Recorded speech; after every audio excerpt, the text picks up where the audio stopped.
Very good evening class. आज की class में हमारा एक बहुत ही ज़्यादा इंपॉर्टेंट टॉपिक डिस्कस करने वाला हूँ मैं। देखिए, ये जो टॉपिक आज मैं आपको डिस्कस करूँगा, ये ऐसे ही नहीं कि बीपीएससी के स्कूल टीचिंग के एग्ज़ाम के लिए है, ये हर उस एग्ज़ाम के लिए जहाँ पर आपसे हिंदी का पार्ट पूछा जाता है। तो हिंदी सब्जेक्ट का एक बहुत ही इंपॉर्टेंट टॉपिक है जिसका नाम है समास।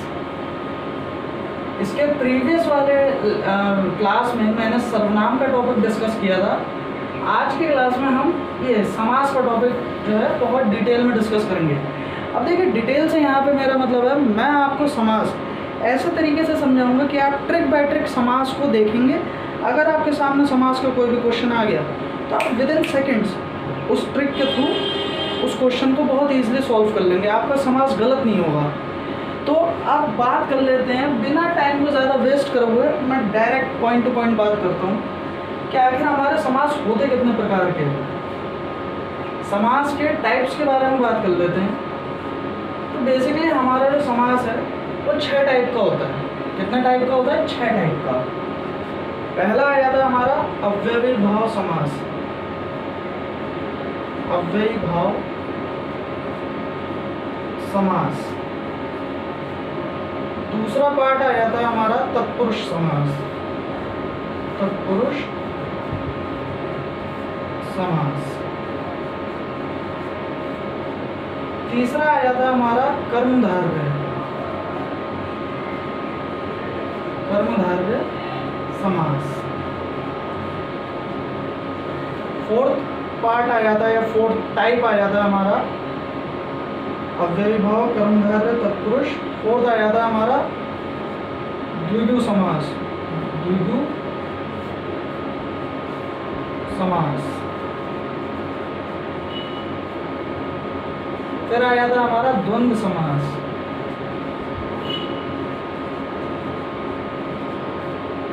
Last but not the least हमारा आ जाता बहुव्रीहि। बहुव्रीहि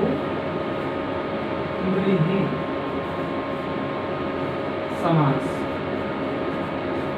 तो ये हमारे समास के 6 टाइप हैं। Number 1, number 2, number 3, number 4, number 5 और नंबर 6। अब ये तो हो गए हमारे प्रकार। अब इन्हीं की थोड़ी थोड़ी डिटेल मैं आपको बताता हूँ। वो ऐसी मैं आपको ट्रिक बताऊँगा कि आप चुटकियों में समास से रिलेटेड क्वेश्चंस को बहुत ही ईजिली सॉल्व कर लेंगे। अब फटाफट से जितने भी मैंने आपको टाइप्स बताए हैं उन सब की थोड़ी थोड़ी डिटेल पता कर लेते हैं और एक ऐसी ट्रिक पता कर लेते हैं कि जिससे आप समास का क्वेश्चन चुटकियों में सॉल्व कर लें। तो अब बात कर लेते हैं हमारा पहला टाइप की, जो कि है अव्ययी भाव समास।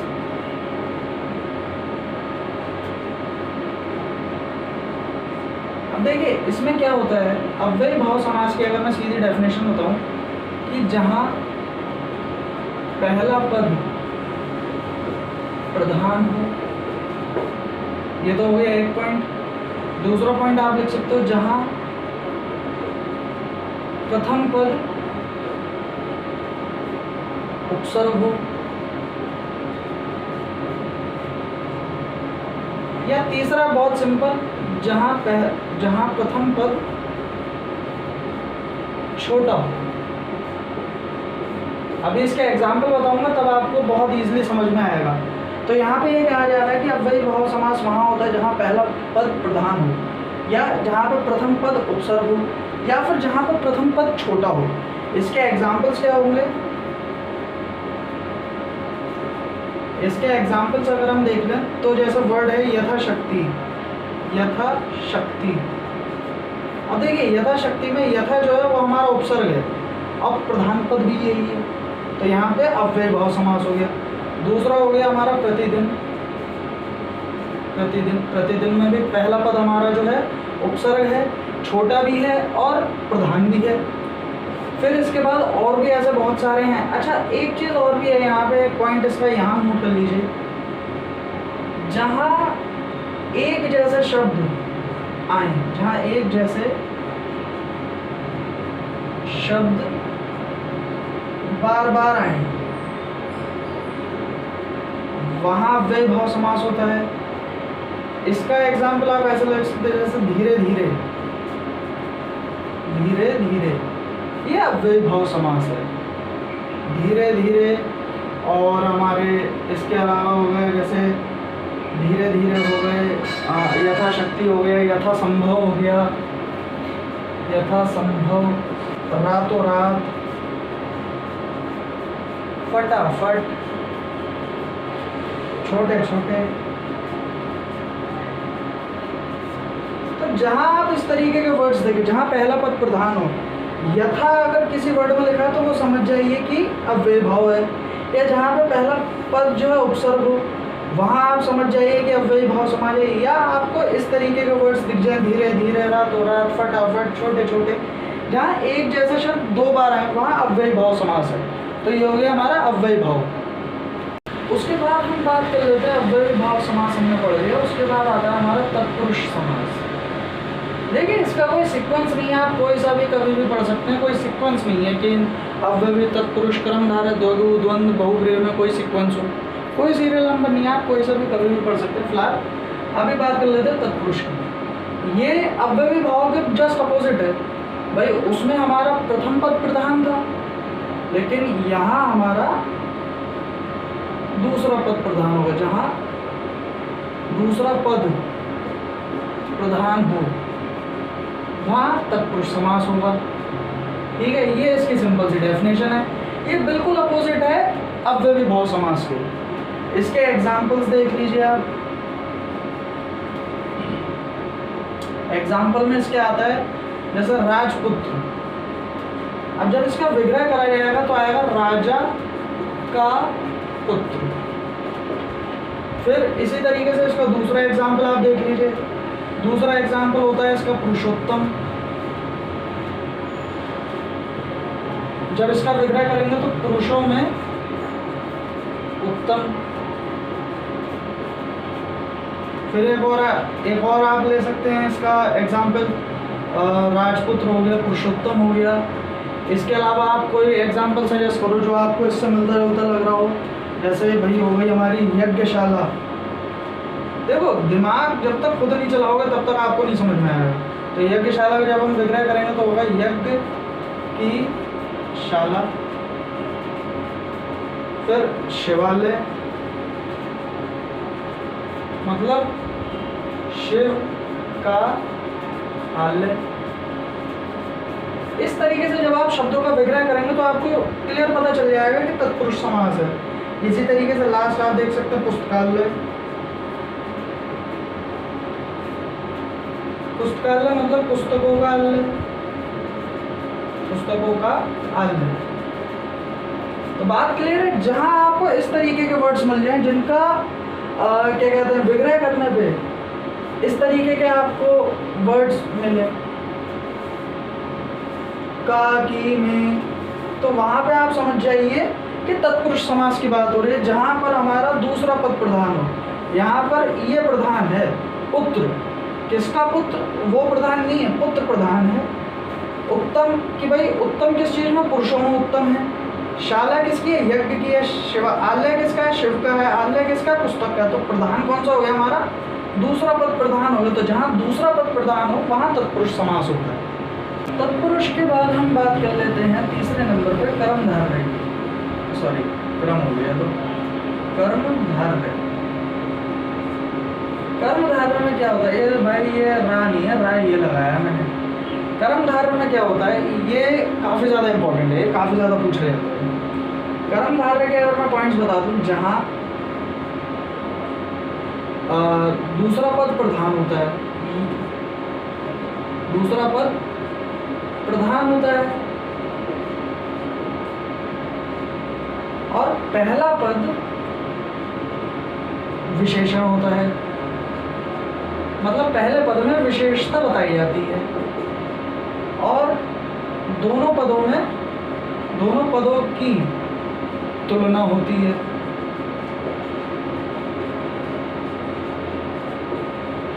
तो जहाँ दूसरा पद प्रधान हो और पहला पद विशेषता बताए और दोनों की आपस में तुलना हो, वहाँ कर्मधारय समास है। एग्जाम्पल इसके क्या हो जाएंगे? चरण कमल। चरण कमल। अब चरण कमल में क्या है? जब इसका हम विग्रह करेंगे तो क्या होगा कि चरण जो है वो कमल के समान है। चरण हैं जो कमल के समान, कमल के समान। ठीक, तो चरण क्या है, वो कमल के समान बताए गए हैं। तो पहला दूसरा पद इसमें प्रधान हो गया और पहला पद हो गया इसकी विशेषता। और उसके बाद आ गया हमारा ये पुरुषोत्तम, पुरुषोत्तम नहीं, महापुरुष। अब महापुरुष का जब हम विग्रह करेंगे तो आएगा महान है जो पुरुष, यही आएगा। तो महान है जो पुरुष, अब देखो इसमें पहचान ये है कि इसमें है जो जैसे वर्ड जरूर आते हैं। जब आप विग्रह करेंगे शब्दों का तो है जो जरूर निकल के आएगा। अब इसमें भी देखो ये विशेषता बता रहा है, ये प्रधान है। तो बस यही सिंपल सा लॉजिक है, सिंपल सी चीज़ें हैं। इसी तरीके के जब आप विग्रह करते चले जाएंगे वर्ड्स के, तब जो है आपका ये निकल के चला आएगा, बिल्कुल क्लियर टू कट सामने आ जाएगा कि भाई जो है कर्मधारय समास की बात हो रही है। अब जैसे एक और ले लीजिए आप, मुख कमल, बिल्कुल ऊपर ऐसा है, यहाँ पे चरण की को कमल बता दिया था, यहाँ पे मुख को कमल बता देगा। मुख है जो कमल जैसा या कमल के समान। जहाँ पर तुलना हो और है जो आ जाए, अब देखो इसमें तुलना ही तो हो रही है, ऊपर चरण की तुलना जो है कमल से हो रही है, यहाँ महान की तुलना पुरुष से हो रही है, यहाँ मुख की तुलना कमल से हो रही है। तो जहाँ पर तुलना हो और है जो वर्ड आ जाए, वहाँ पर आप समझ जाइए कि कर्मधारय समास की बात हो रही है। कर्मधारय के बाद अब हम बात कर लेते हैं द्विगु समास। द्विगु ये सबसे इजी होता है पहचानने की। मतलब अगर आपको द्विगु समास से रिलेटेड कोई क्वेश्चन आया तो आप क्यों पहचान जाएंगे, कैसे पहचान जाएंगे? इसका बस सिंपल सा है कि ये पहला पद संख्यावाचक होता है।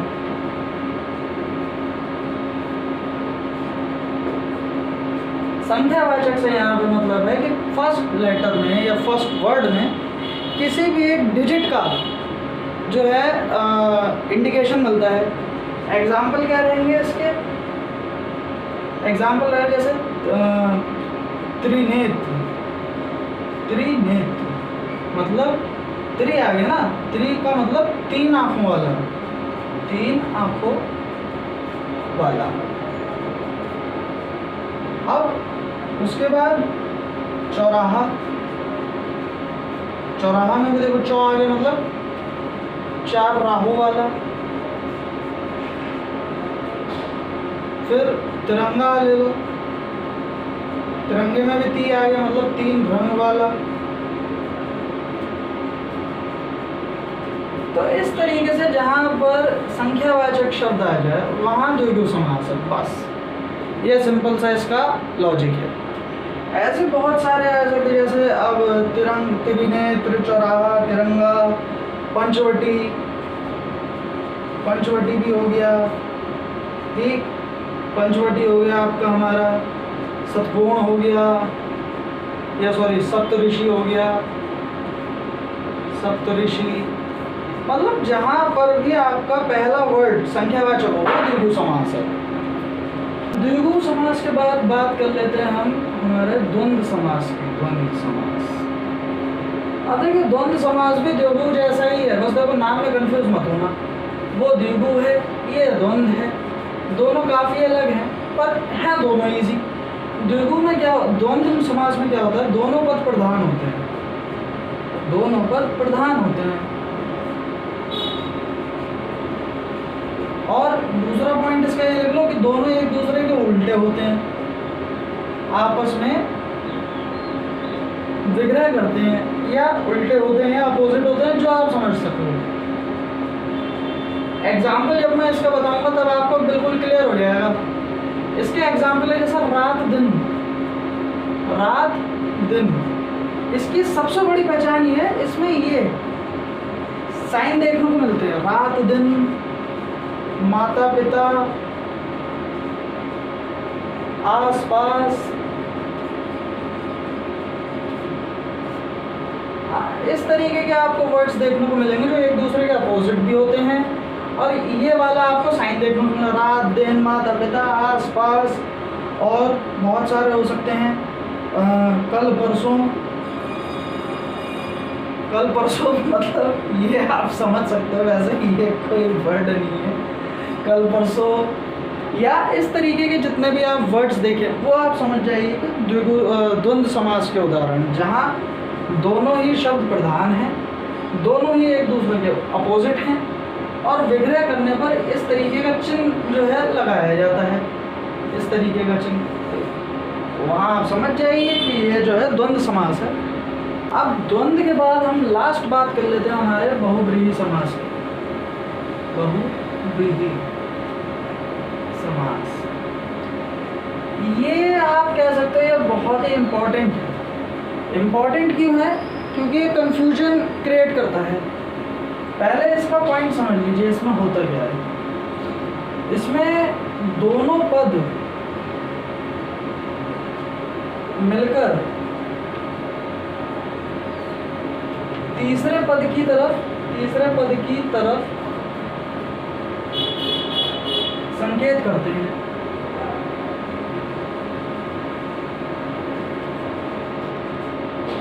अब ये देखने में और सुनने में समझने में काफ़ी इजी लग रहा है। कंफ्यूजन कहाँ क्रिएट होता है? एग्जाम्पल देखिए आप, तब आपको समझ में आएगा। एग्जाम्पल अब इसका जैसे मान लो त्रिनेत्र, मतलब तीन, त्रिनेत्र का मतलब सिंपल सा है, तीन नेत्रों वाला। अब तीन नेत्र किसके हैं? शिव जी के हैं। तो यहाँ पे त्रिनेत्र का मतलब शिव जी है, मतलब दोनों पद त्रि और नेत्र मिलके क्या कर रहे हैं? शिव जी की तरफ इशारा कर रहे हैं। ये इंपॉर्टेंट इसलिए क्योंकि ये कंफ्यूजन करता है। अब ये त्रिनेत्र देख के आप ये कह सकते हैं कि भाई त्रि लगाए तो ये द्विगु हो गया, बिल्कुल सही बात है। ये द्विगु समास का भी उदाहरण है और ये बहुव्रीहि का भी उदाहरण है। अब कंफ्यूजन यहाँ पे ये होता है जब किसी क्वेश्चन में आपको मान लीजिए ऐसा वर्ड मिल जाए, ट्रिकी वर्ड, और उसके ऑप्शन में आपको बहुव्रीहि समास भी दिखे और द्विगु भी दिखे, तो आप बहुव्रीहि समास पे जो है टिक कीजिएगा हमेशा। जहाँ आपको बहुव्रीहि और द्विगु दोनों ही आंसर्स में दिखें तो आप बहुव्रीहि पे टिक कीजिएगा। अब इसका एक और एग्जाम्पल ले लीजिए, दशानन। अब देखो दशानन का मतलब 10 सिर वाला, और 10 सिर वाला कौन है? रावण। तो यहाँ पर भी देखो गिनती बताई जा रही है, दशानन 10, और विशेषता मतलब कोई तीसरी पद की तरफ भी जो है इशारा किया जा रहा है, रावण। तो यहाँ पर भी द्विगु भी है और बहुव्रीहि भी है, लेकिन मोस्ट सूटेबल बहुव्रीहि है। कहने का मतलब ये है जब आपको आपके एग्ज़ाम में ऐसा कोई क्वेश्चन मिल जाए जहाँ पर कोई इसी तरीके का ट्रिक क्वेश्चन मिले और उसके आंसर्स के ऑप्शन में आपको द्विगु समास भी देखने को मिल रहा है और आपको बहुव्रीहि समास भी देखने को मिल रहा है, तो आप टिक हमेशा बहुव्रीहि वाले पे ही करेंगे। इसका एक और एग्जाम्पल आप देख लीजिए। अब लंबोदर, लंबोधर मतलब लंबा है अधर जिनका, किनका धर लंबा है? गणेश जी का। तो यहाँ पे क्लियर बहुव्रीहि समास है, यहाँ कोई कंफ्यूजन नहीं है। चतुर्भुज, चतुर्भुज, चतुर्भुज किसकी है? मतलब 4 भुजाओं वाला।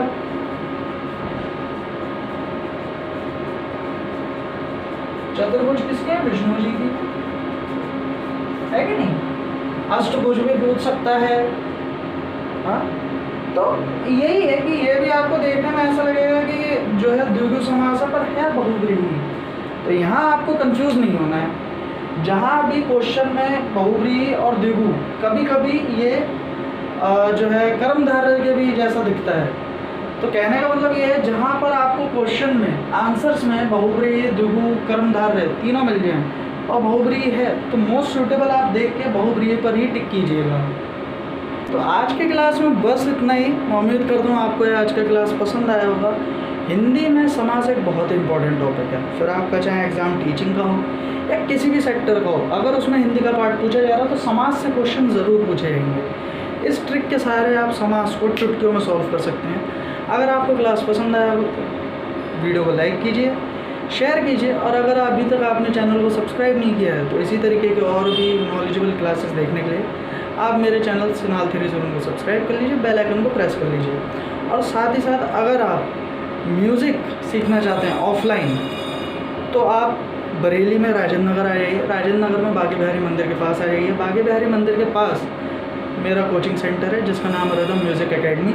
आप यहाँ पर आके मुझसे पर्सनली कांटेक्ट भी कर सकते हैं। पर्सनल कांटेक्ट के लिए मेरा इंस्टाग्राम और मेरा फेसबुक दोनों आईडियों का लिंक आपको इस वीडियो के कमेंट सेक्शन में मिल जाएगा। साथ ही साथ इस वक्त आपको मेरा व्हाट्सअप नंबर शो हो रहा होगा आपकी स्क्रीन पर, तो आप मुझसे डायरेक्ट व्हाट्सअप पर भी कॉन्टैक्ट कर सकते हैं। तो एडमिशन स्टार्ट हो चुके हैं म्यूज़िक के ऑफलाइन बैच के लिए। अगर आप म्यूज़िक सीखना चाहते हैं तो आप फटाफट से अपना जो है एडमिशन कराइए और रिदम म्यूज़िक एकेडमी अगर आप मेरे साथ अपनी म्यूज़िक की जर्नी को स्टार्ट कीजिए और साथ ही साथ देखते रहिए सिनाल थ्योरी जोन। Thank you.